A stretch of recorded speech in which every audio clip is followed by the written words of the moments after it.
Hey, free spirits, and welcome back to Flying Upstream. Today, I'm so excited to have the amazing Danielle La Rose on the podcast.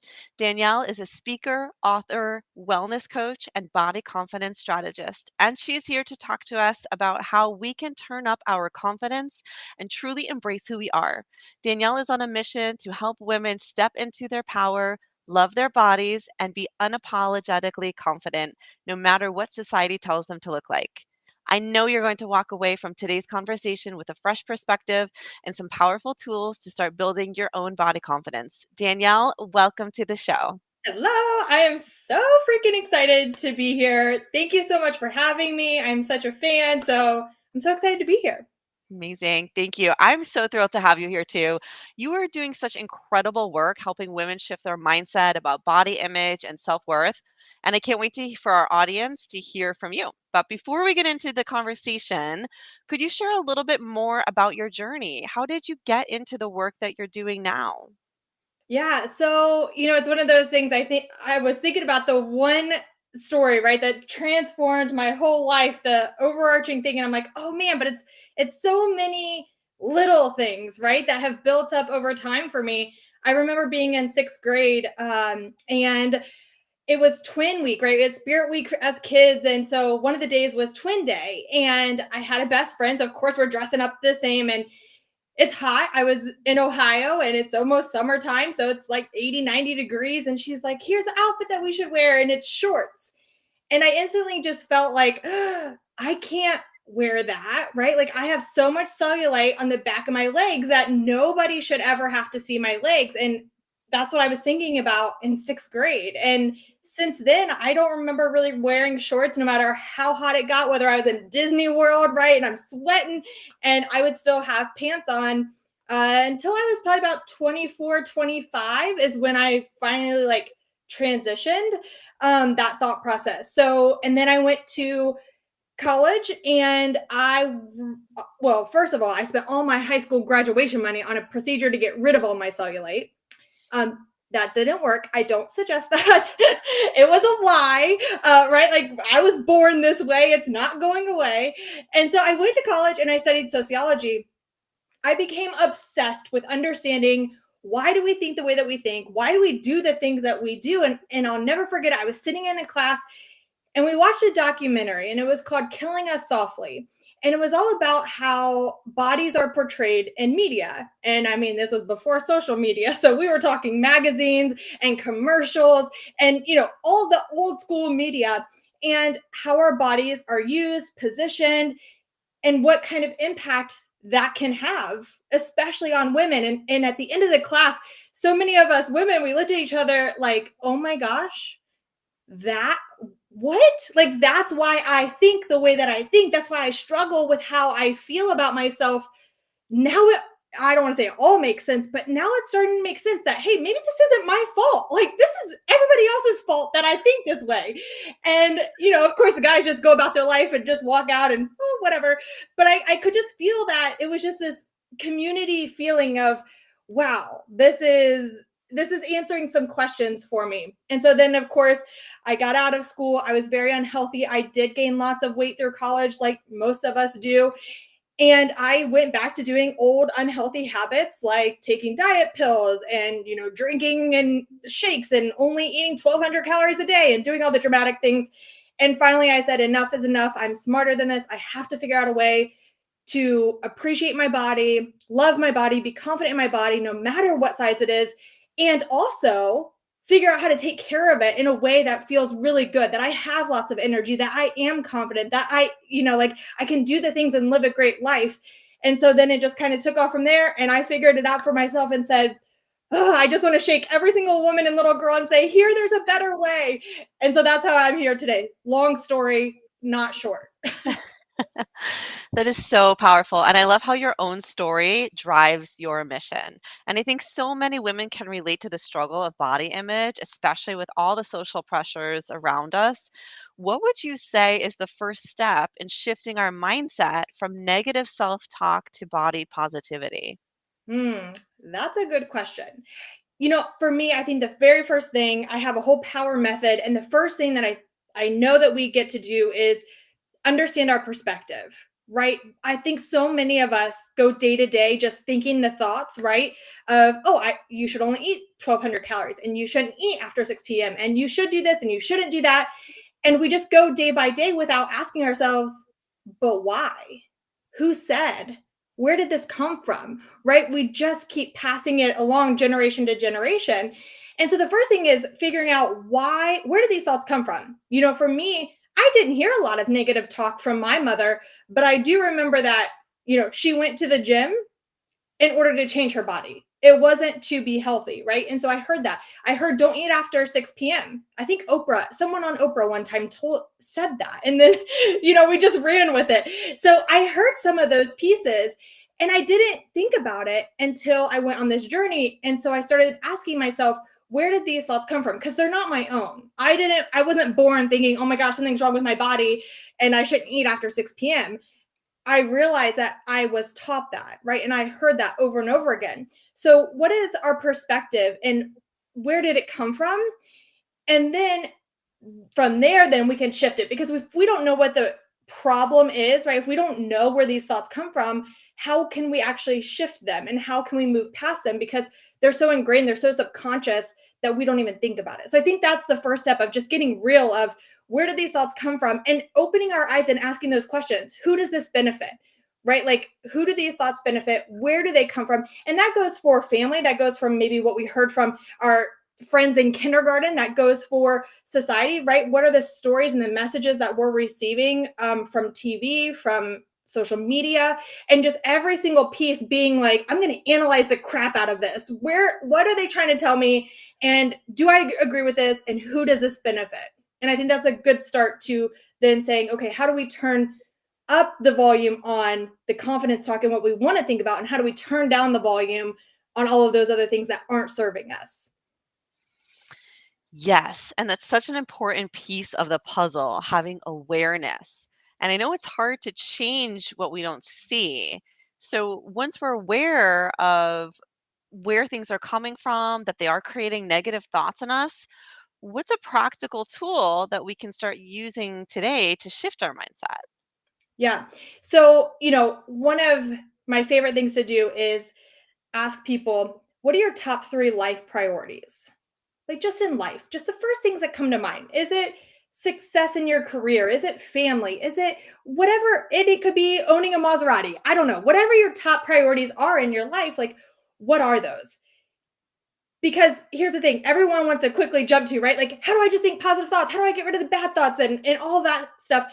But the reality is so many of us, and there's a lot of research that's connecting power, personal power, and actual power to body image, right? Like the more we feel like we have power, the more we have personal power, the more confident we might be in our bodies. And some of the research is finding that.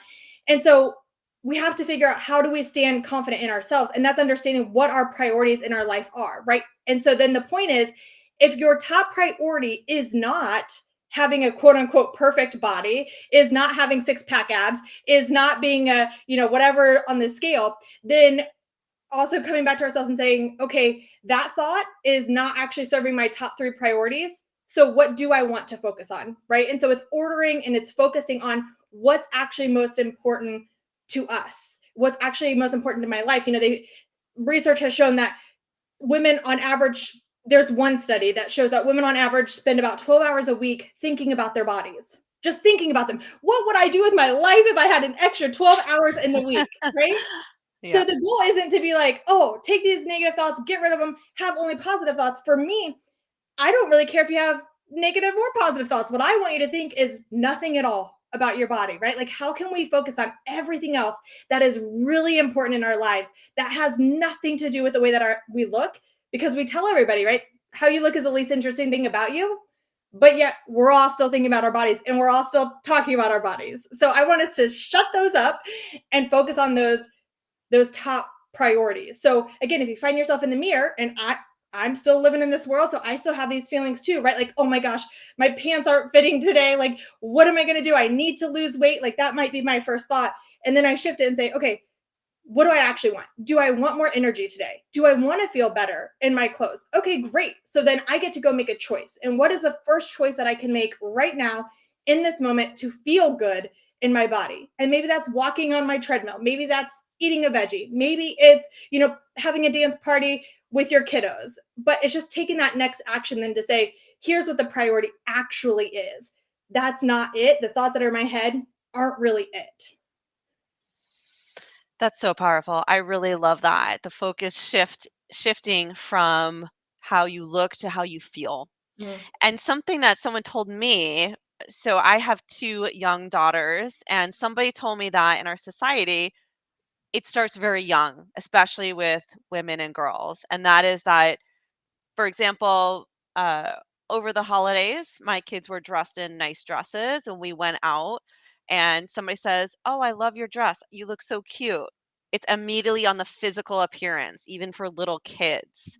It starts so young and it was so disheartening for me.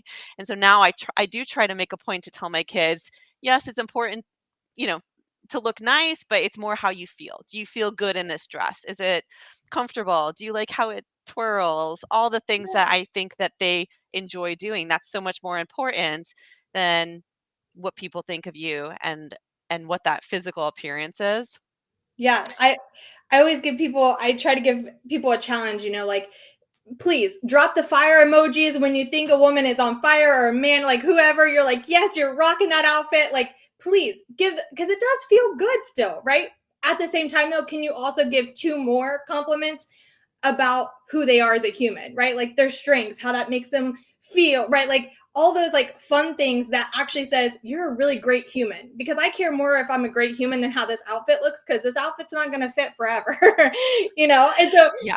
and I think that's part of the confidence with our bodies, right? We always think of our body confidence as like just loving my body, the shape of it and how it looks, but it's really being confident in your body and who you are.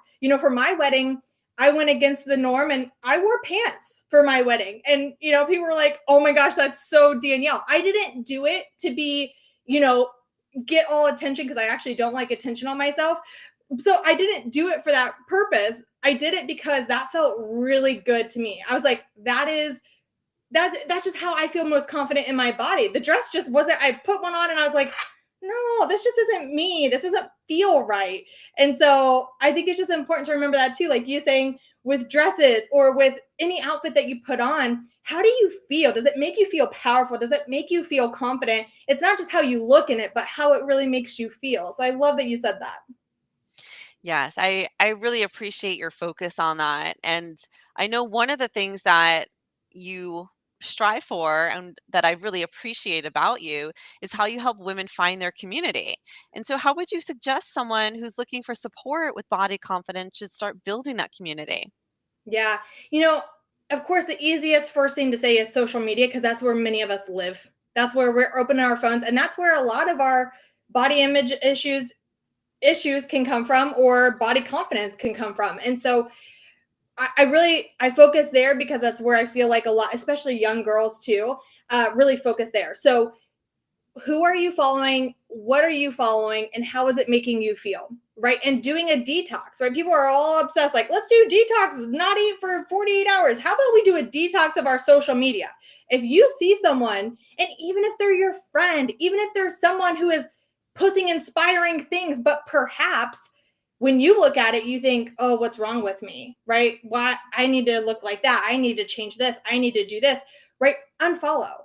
And it can be opposite too. And by that, I mean, for a long time, right, I got really involved in the community of body positivity, of body confidence, which was all positive, right? Like I agree with many things. But I started going down the journey and I actually started stumbling upon things where people were telling me, if you help someone who wants to lose weight, you can't get this body image certification. You can't do this, you can't do that, because that's not part of the community. And I was like, "Ooh, my body confidence is about empowering us each as individuals to do what's right for you.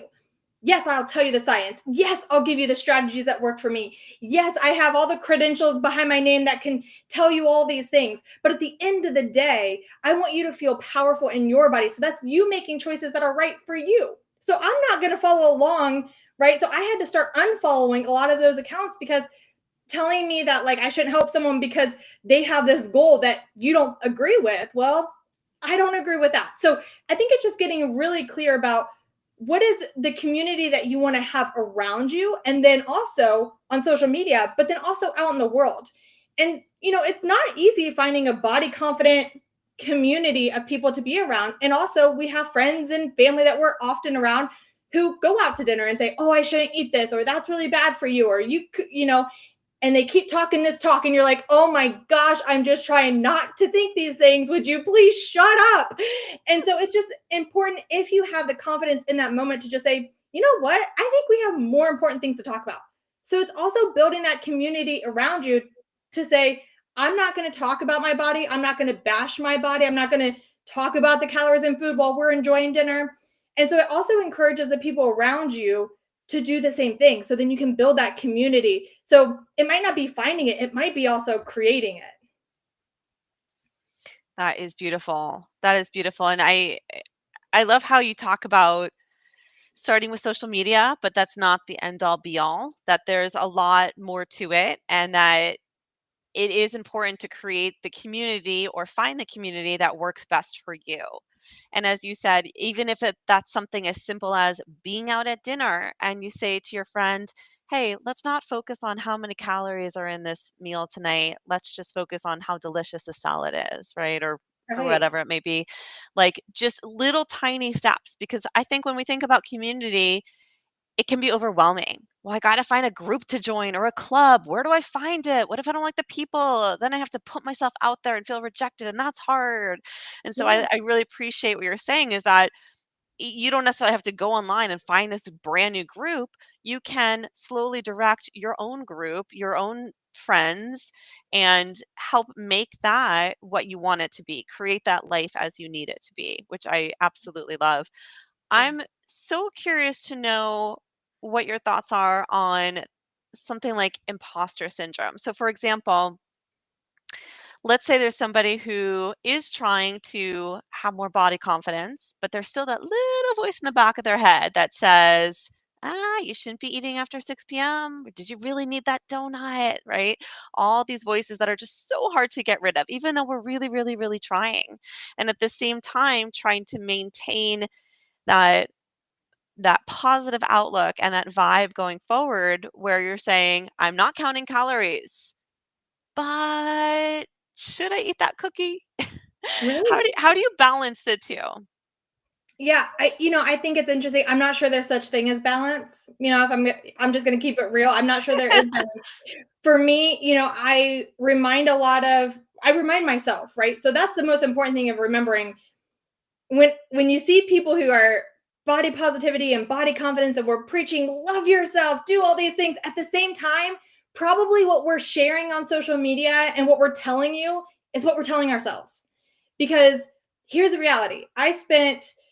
I've been on this earth for, I don't even know, 38 years now. So I've been on this earth 38 years. I've gotten the messages for 38 years that a woman should be smaller, should weigh a certain number, should, eat certain foods, not eat other foods, take these pills, take some shots, do these things, do whatever you have to do to be pretty, right? Including wearing makeup, doing my hair, like all the things that we invest in to look a certain way. And again, I'm wearing makeup and I do my hair, so I'm not hating on those things, but it's just the reality of those are the things that I've been sold for 38 years.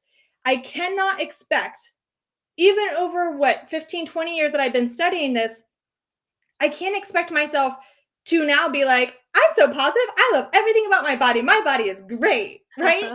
No, I still have those thoughts because they have been ingrained in here. And so, really, the most important part for me when I work with my clients, they say, "What's wrong with me?" Right? I want to have this positive body image, but I also want to do all these other things because that's what my head is telling me. And so, what is wrong with me? And the answer is there's nothing wrong with you. Right? What's wrong is our society. If we would stop getting those messages, if we would stop seeing all these commercials about here's how to lose 20 pounds in 30 days, if we would stop having trainers which I'm a trainer and nutrition coach, all the things, but if we would stop having trainers who say, "Look at your abs in the mirror," right? If we would stop having these messages shoved down our throat, then yeah, most of us would be a little bit more confident in our bodies. But that's not the reality.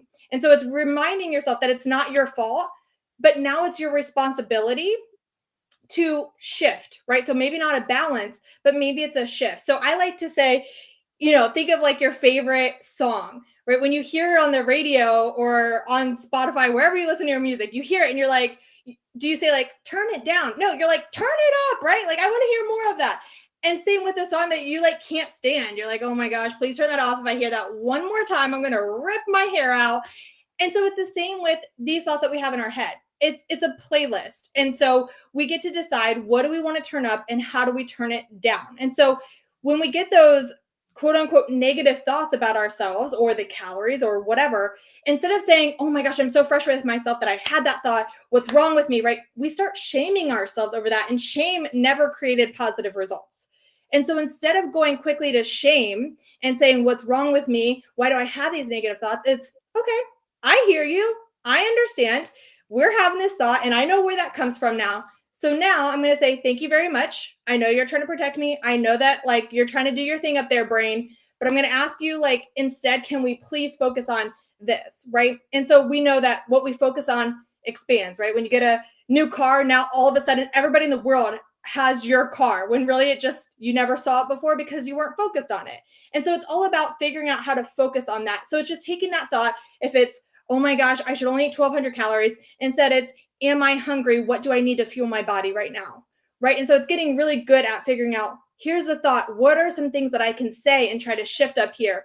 And over time, then, right? Over time, 5 years, 10 years, you might not have that thought as often. And instead, when you start getting that, you instantly go to, what do I need to fuel my body today?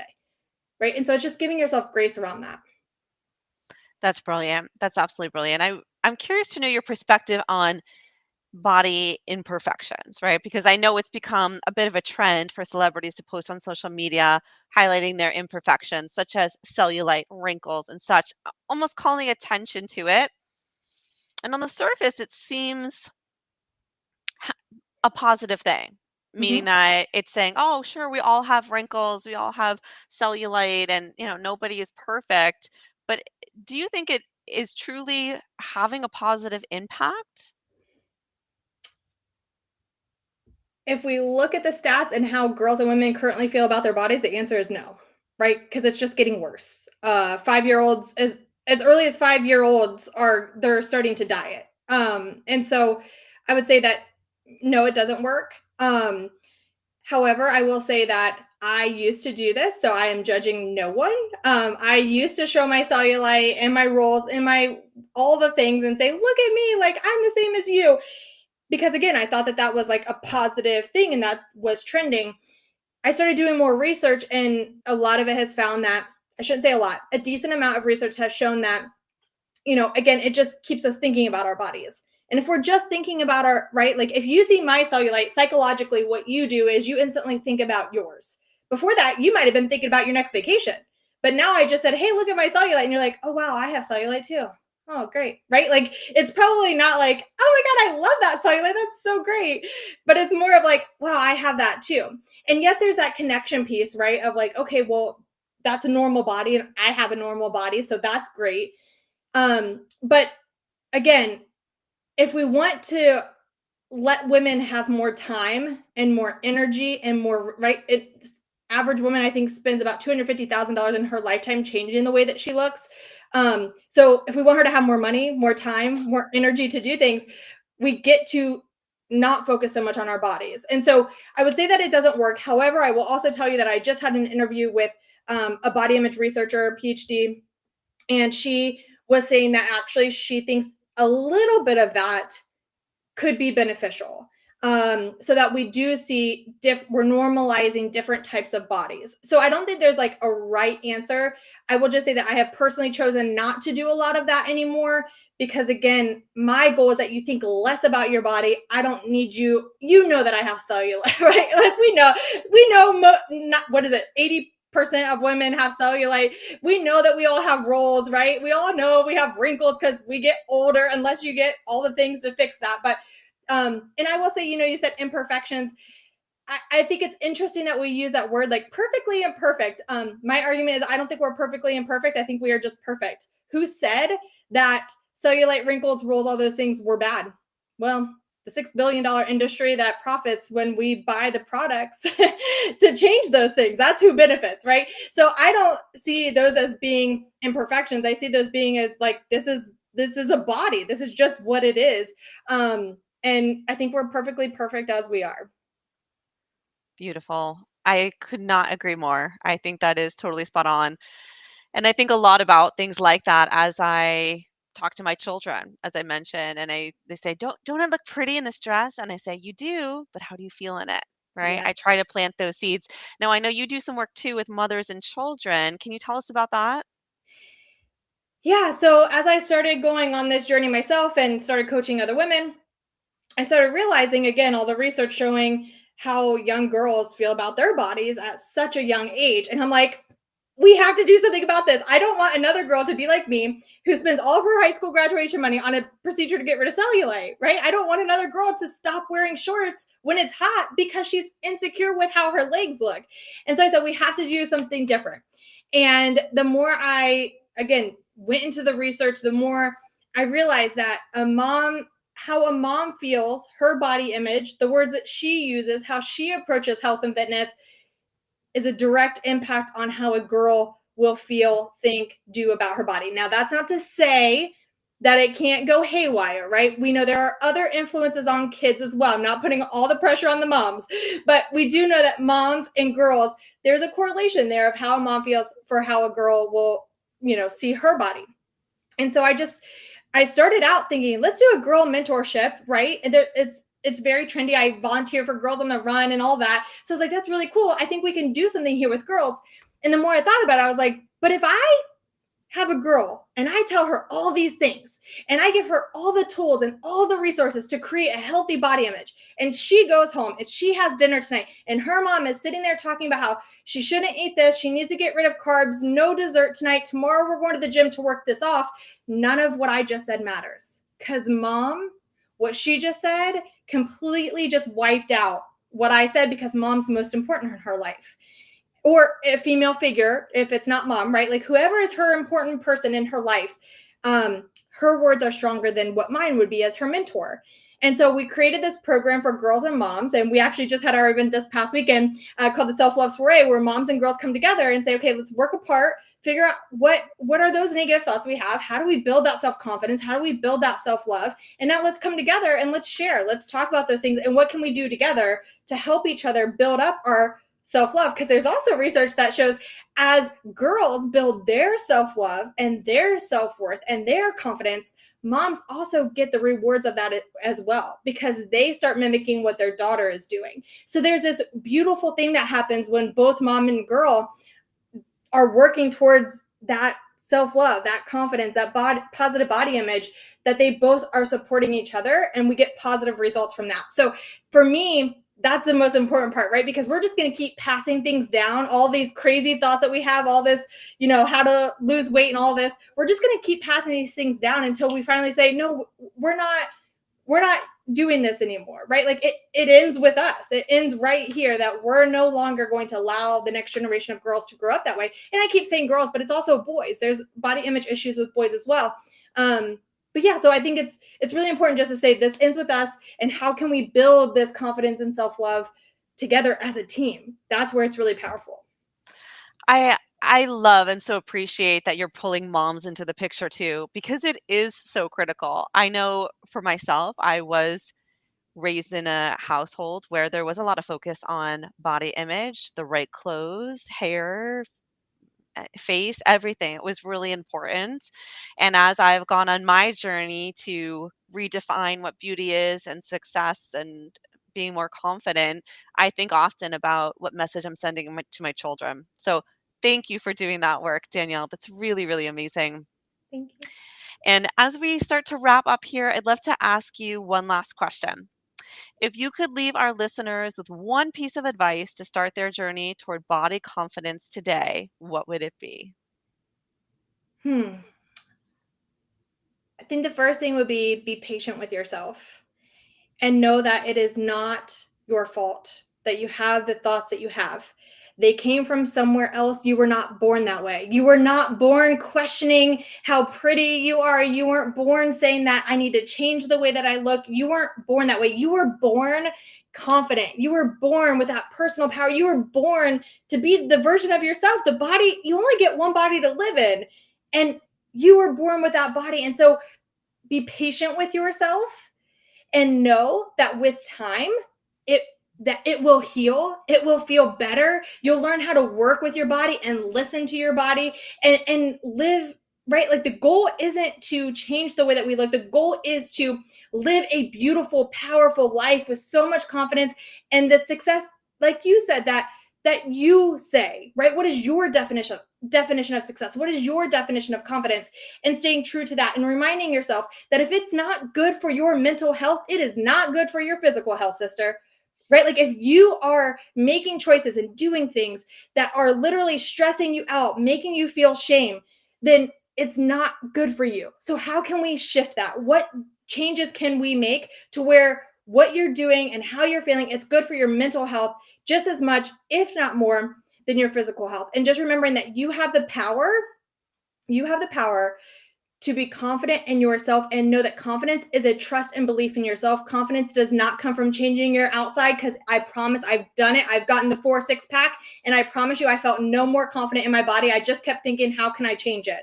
And so focusing on confidence is literally a trust and belief in yourself. How can you build more trust and belief with yourself, listening to yourself, tuning into that personal power and focusing on what's actually important in your life? And that's where you'll build that confidence. That's all I got. That's so inspiring. Thank you again, Danielle, for joining us. And for everyone listening, be sure to check out Danielle's website and her incredible resources for building confidence and loving yourself. We'll link it in the show notes for you. And as always, don't forget to subscribe to Flying Upstream. And